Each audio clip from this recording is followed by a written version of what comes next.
Welcome to Pindar Poetry. We hope you learned something new. You'll begin by stopping VS Code so files aren't locked. Once closed, make a quick backup of your user settings, key bindings, and extensions list. You'll restore only what you need later. Next, check your VS Code version and operating system so you use the correct file paths. This prevents accidental deletion. Now open your File Explorer or terminal and locate the user data and extensions directories. Prepare to remove caches and state files, but keep the backup ready in case you need to recover. Now perform the concrete deletions.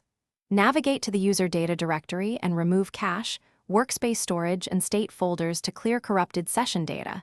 This fixes slow startups. Then either uninstall extensions via the Extensions view or delete the entire extensions directory to fully reset them. Make sure you have your extension list saved.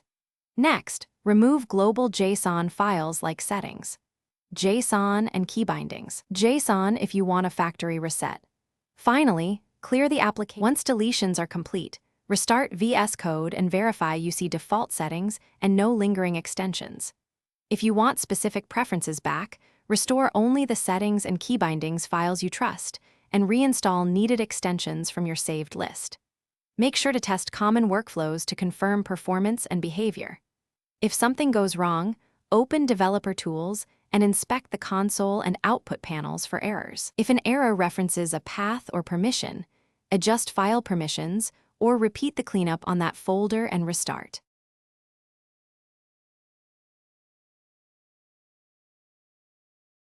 Thanks for watching. Consider subscribing if we helped you.